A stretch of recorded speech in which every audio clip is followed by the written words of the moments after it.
A'udzu billahi minasy syaithanir rajim. Bismillahirrahmanirrahim. Ketahuilah Allah Maha luas dengan pengampunannya. Jika ada orang yang berzina dan berzina dengan segala kehinaan, ketahuilah kalau dia benar-benar tobat kembali kepada Allah akan diterima tobatnya oleh Allah. At-taibu minadz-dzambi kaman la dzambalah. Orang yang bertobat dari dosa seperti orang yang tidak pernah punya dosa. Tobat yang sesungguhnya, mungkin dia adalah seorang pelacur. Maka dari itu jangan sekali-kali Anda merendahkan orang lain. Bisa saja dibalik orang itu menjadi orang mulia lalu Anda dihinakan. Dia berzina mungkin, melakukan kehinaan, na'udzubillah. Akan tapi lihat, itu masa lalu mereka. Bisa saja setelah itu tobat, menangis, menyesali dosa. Setelah itu bisa menjadi seorang soleh, bahkan bisa menjadi wali kutub. Karena pembatasnya adalah tobat itu sendiri. Tobat itu menyesal, benci dengan kejadian yang lalu. Dia betul-betul benci, menyesal dan menyesal. Kalau ingat menangis dan menangis. Ada tobat dusta, tobat palsu. Dan kita menemukan orang-orang yang dulunya adalah di kubang kehinaan zina, tapi ternyata setelah tobat menjadi orang yang sangat menjaga dan terhormat dia. Nah ini Allah Maha Pengampun. Kalaupun ada yang mendengar suara ini adalah hamba yang sering terjerumus dalam perzinaan, ketahuilah Allah Maha luas dengan pengampunan. Dengan catatan Anda menyesal dan berjanji tidak mengulangi, sebesar apapun dosamu, maka ketahuilah pengampunan Allah lebih agung daripada dosamu, wahai hamba yang berdosa. Hanya syaratnya Anda memohon kepada Allah, menangis dan menyesal Adapun tanda penyesalan yang sesungguhnya sederhana. Anda jangan cerita kepada siapapun tentang masa lalumu yang buruk. Ini, hei hamba yang pernah kepleset dalam zina, tanda tobatmu itu benar. Anda tidak boleh cerita kepada siapapun dari bangsa manusia, termasuk laki-laki yang bakal menikahimu. Ini kebodohan, berkedunguan seorang wanita yang kepleset dalam zina diceritakan kepada manusia yang lain. Termasuk orang yang bakal menikahinya dikasih tahu, terhinalah wanita itu. Sebab itu dosa kepada Allah manusia tidak berhak untuk tahu. Ini dosa kepada Allah, cukup Anda mengadu kepada Allah. Pak Hakim pun tidak perlu tahu. Sehingga tidak disunahkan ikrar mengakui perzinaan. Bahkan kalau ada orang pernah mengaku perzinaan kepada hakim, disunah ditarik ikrarnya. Karena apa? Dosa itu hendaknya ditutup, bukan untuk disebarkan. Maka manusia dungu dan dia bukan tobat yang sesungguhnya. Katanya dia tobat, tapi dia tidak pernah malu menceritakan masa lalunya. Tutup masa lalumu dan berperanlah engkau sebagai seorang solehah yang tidak pernah kenal dunia itu. Caranya hijrah dari tempat itu. Agar Anda mulai, sehingga dalam hukuman zina adalah taghribu amin, dijauhkan 1 tahun agar dia tidak dikenali oleh orang sebagai berzina, dan itu harus ditutup. Dan siapapun dari kita yang mendengar berita, Anda mungkin dengar orang yang mengadu kepada Anda punya kewajiban menutup. Haram bagi Anda bercerita kepada siapapun tentang orang tersebut. Harus ditutup yang namanya zina. Sehingga dengan bisa menutup ini adalah tanda diampuni oleh Allah. Dan menyesal dosa syahwat kepleset, tapi Allah Maha Pengampun. Jangan ceritakan kepada siapapun dari bangsa manusia. Menyesal dan menangis. Dan jangan ceritakan sudah selesai tutup, berperanlah sebagai seorang yang soleh seperti tidak pernah kenal zina. Berperanlah sebagai wanita yang solehah seperti tidak pernah kenal zina. Tapi masa lalu itu masa lalu, dahulu ketahuilah tobat menghapus itu semuanya. Kalau Anda paham, itu maknanya. Cuman kedunguan sebagian orang lihat bercerita, dungu dan dungu. Dosa kepada Allah. Karena apa? Kenapa kok hendaknya ditutup? Nabi mengajari. Lihat, ini kalau sudah berbicara zina saya agak panjang sedikit. Karena banyak kebodohan orang gara-gara perzinaan menjadi rendah semua. Keluarganya jadi rendah semuanya. Sebab semua dosa itu kalau dia tobat itu akan mudah hilang. Orang kafir masuk Islam namanya mu'allaf, bangga anaknya. Ibu saya mu'allaf masih bangga. Tapi kalau seorang anak pernah dengar ibuku berzina, sampai keturunan pun itu nempel di jidat. Ayo. Karena hina betul yang namanya zina. Dan zina tidak akan dilakukan kecuali oleh orang rendah. Wanita Arab Hindun suatu ketika diajak baiat oleh Rasulullah. Wanita-wanita, wahai wanita Arab muslimah, ayo berbaiat kepadaku. Berbaiat untuk apa ya Rasulullah? Berbaiat untuk beriman kepadaku, Allah kepadaku. Apalagi ya Rasulullah? Berbaiat untuk tidak mencuri. Baik ya Rasulullah, kami berjanji untuk tidak mencuri. Berbaiat apa lagi ya Rasulullah? Berbaiatlah kalian wahai wanita untuk tidak berzina. Hindun sebagai seorang merdeka, seorang Arab mulia, kaget mengangkat suara, "Ya Rasulullah, atas dil hurratu, ya Rasulullah, apakah kebayang orang seperti kami ini berzina?" Orang mulia susah berzina, hanya wanita rendah pelaku zina, laki-laki rendah melakukan zina. Orang mulia susah melakukan berzinaan. Makanya orang mulia di saat diajak berbaiat oleh Rasulullah, "Berbaiatlah kamu wahai wanita untuk tidak berzina." Protes Sayyidatuna Hindun, "Atas dil hurratu, apakah seorang wanita itu berzina?" Allah. Wanita mulia susah melakukan berzinaan. Akan tapi ketahuilah, kalau ada orang pernah terpeleset, itu adalah masa lalu, saat mereka belum kenal kemuliaan. Tapi kepada siapapun yang mendengar suara ini, jika anda pernah kepeleset dalam zina, ayo kembali kepada Allah. Sehingga waktu ada orang datang kepada Nabi, Nabi berusaha menutup. Makanya perzinaan hendaknya ditutup dan ditutup dan ditutup. Nabi mengajari, ada Ma'is datang kepada Rasulullah, "Ya Rasulullah, qad halaktu faqad zanaitu fatahhirni." Ya Rasulullah, aku hancur ya Rasulullah, kepleset. Aku telah berzina Rasulullah, maka sucikan aku ya Rasulullah. Minta dihukum oleh Rasulullah.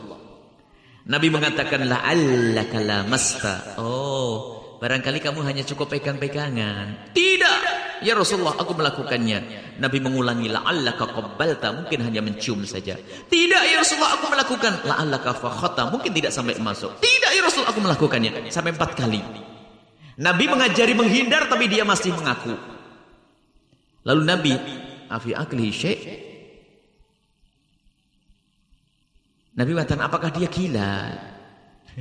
Dia jari menutup aibnya kok masih cerita terus, apakah dia gila? Tidak ya Rasulullah. Ya sudah, kalau begitu kau hukum dia.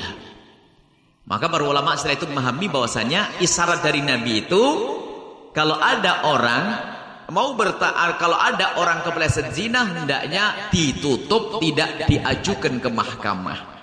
Tidak disunnahkan untuk minta cambuk.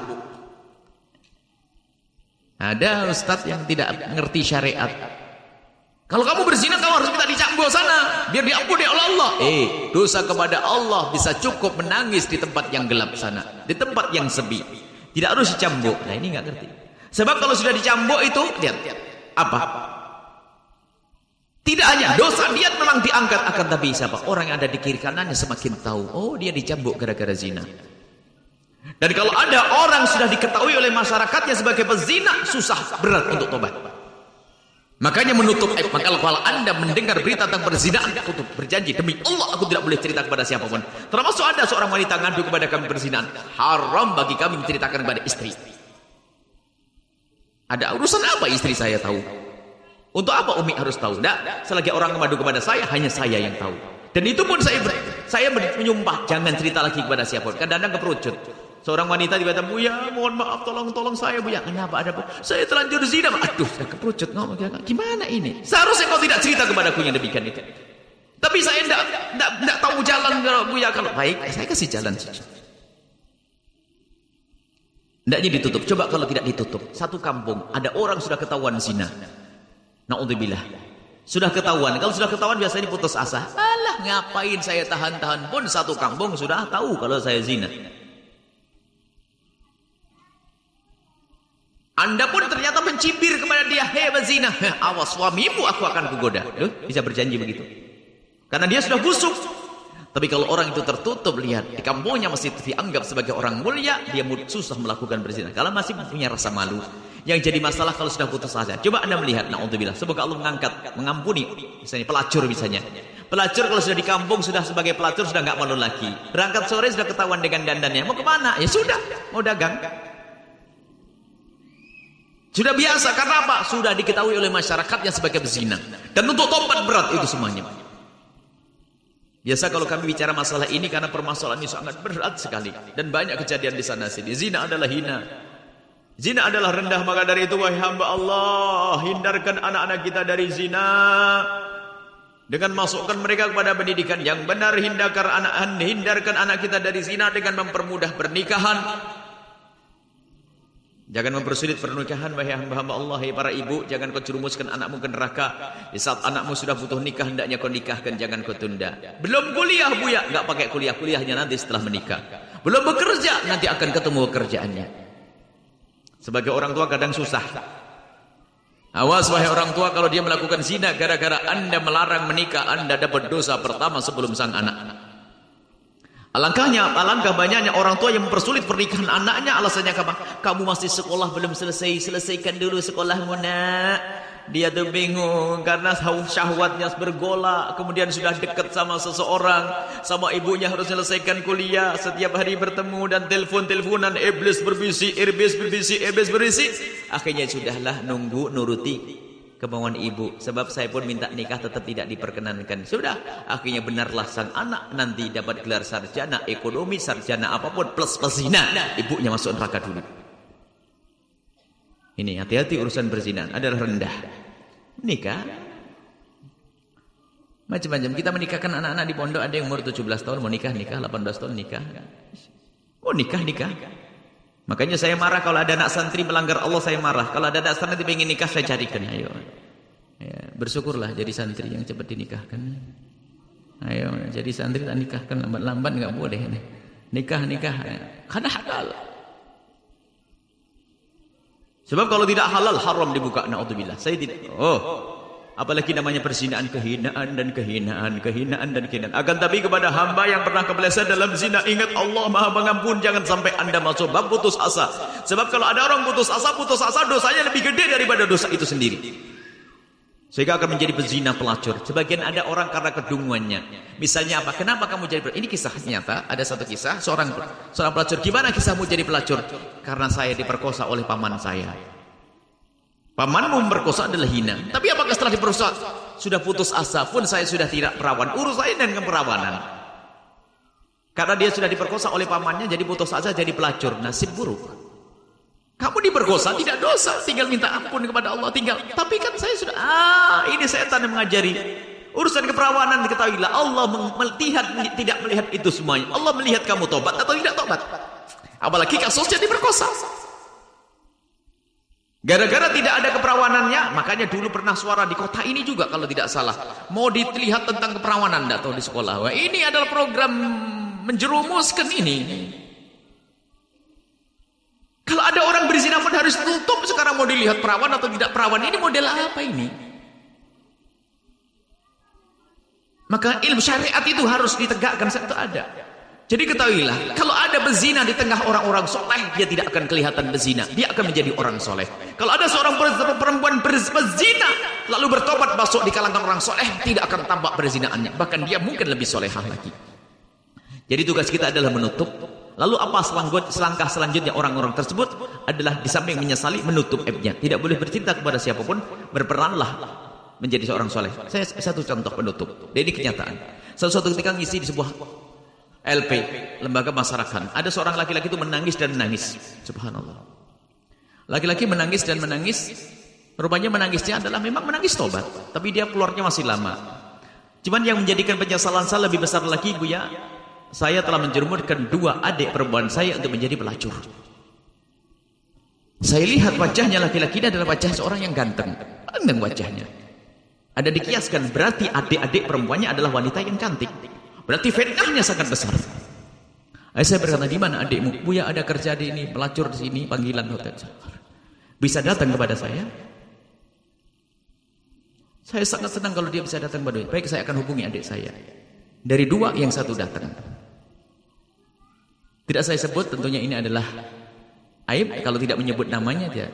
Dan saya pun minta tolong kepada orang tersebut. Saya akan ceritakan tapi tidak saya sebut namamu. Nak, kau adalah orang solehah. Akhirnya yang datang 1. Yang datang 1 bingung caranya bagaimana. Kau tinggalkan tempat tersebut, kau pergi ke tempat yang jauh. Dan berjanji menangis. Saya berjanji. Saya bilang bahasanya, masalah keperawanan Allah yang akan mengganti semuanya. Yang penting kau takut kepada Allah. Dan saya sebenarnya melakukan itu benci, ya Allah. Buya. Baik. Kamu sudah punya iman. Saya suruh pergi ke tempat yang jauh. Kamu cari tempat yang sekiranya dekat dengan orang-orang baik di sana. Subhanallah. Berperanlah sebagai orang baik. Jangan bercerita apapun. Kebetulan di situ ada famili dan kerabatnya yang tidak tahu kasus ini. Dia duduk di situ. Tanya tidak sampai 1 tahun dilamar sama orang. Dan dia tidak boleh cerita ke bawah, tak tanya beri kabar, Buya saya menikah. Alhamdulillah. Akhirnya datang sudah punya anak 2, setelah itu ceritanya alhamdulillah. Tidak ada yang tahu kalau kau berzina, tidak ada yang tahu, semuanya baik-baik. Karena hendaknya ditutup aib. Aib harus ditutup, selesai. Jangan bercerita. Kemudian yang kedua, jangan sekali-kali Anda menceritakan tentang perzinaan seseorang. Makanya kalau doa nggak cukup, ya Allah jauhkan kami dari zina, nggak cukup, ya Allah jauhkan kami dari gunjing pezina. Gunjing pezina dosanya kayak berzina, naudzubillah. Hati-hati. Kadang tuh ngerumpi tuh, oh anak itu lah sama ibunya dulu juga, mbahnya dulu habis semuanya. Wah, nasib ahli neraka. Biasanya itu di majelis taklim malahan yang kayak begitu. Hati-hati. Kalau di pasar paling ngomongi ayam mati, ayam hidup itu. Tapi kalau di majelis taklim kadang-kadang sudah merasa sok bersih. Kalau gunjing paling asik tuh. Astagfirullahaladzim. Haji apaan tuh? Waduh, sering saya lihat di mana. Awas, hati-hati, neraka biarpun hadir majelis taklim karena Anda menggunjing. Allahu a'lam bishawab.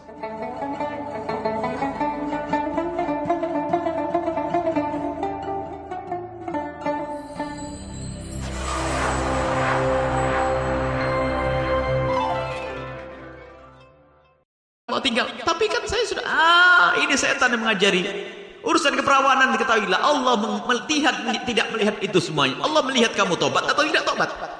Apalagi kasusnya diperkosa. Gara-gara tidak ada keperawanannya, makanya dulu pernah suara di kota ini juga kalau tidak salah, mau dilihat tentang keperawanan atau di sekolah. Wah, ini adalah program menjerumuskan ini. Kalau ada orang berzina pun harus tutup. Sekarang mau dilihat perawan atau tidak perawan. Ini model apa ini? Maka ilmu syariat itu harus ditegakkan. Itu ada. Jadi ketahuilah, kalau ada bezina di tengah orang-orang soleh, dia tidak akan kelihatan bezina. Dia akan menjadi orang soleh.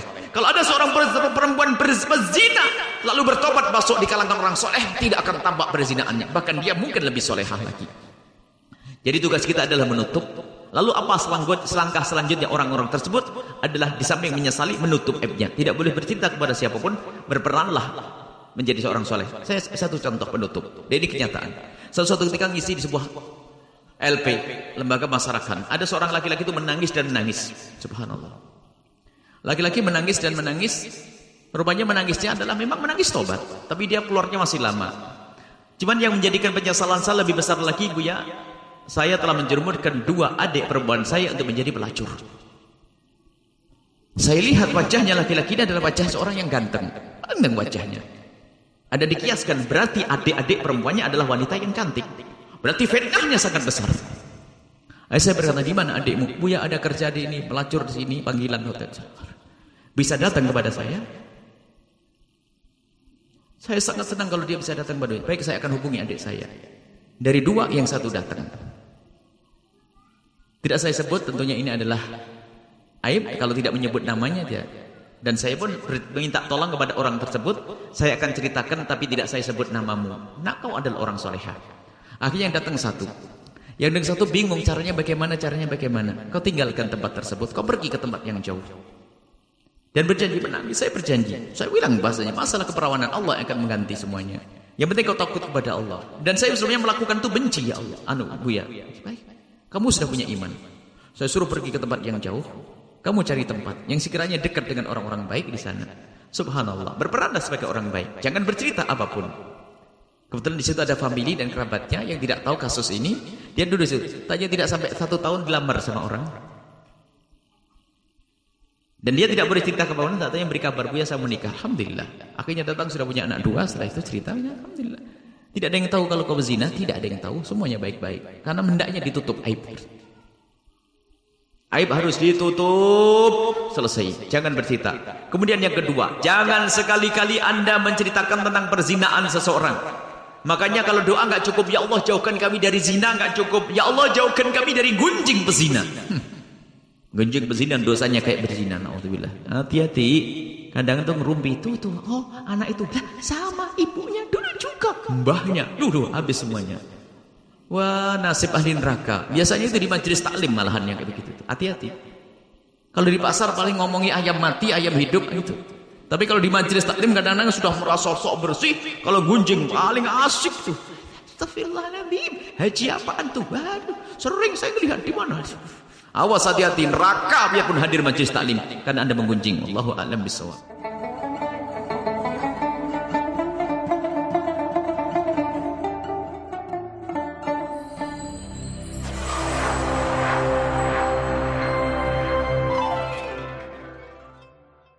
Pak, jangan sekali-kali Anda menceritakan tentang perzinaan seseorang. Makanya kalau doa nggak cukup, ya Allah jauhkan kami dari zina, nggak cukup, ya Allah jauhkan kami dari gunjing pezina. Gunjing pezina dosanya kayak berzina, naudzubillah. Hati-hati, kadang itu ngerumpi tuh, oh anak itu, lah sama ibunya dulu juga, mbahnya, dulu habis semuanya. Wah, nasib ahli neraka. Biasanya itu di majelis taklim malahan yang kayak begitu. Hati-hati. Kalau di pasar paling ngomongi ayam mati, ayam hidup itu. Tapi kalau di majelis taklim kadang-kadang sudah merasa sok bersih. Kalau gunjing paling asik tuh. Astagfirullahaladzim. Haji apaan tuh? Waduh, sering saya lihat di mana. Awas hati-hati, neraka biarpun hadir majelis taklim karena Anda menggunjing. Wallahu a'lam bishawab.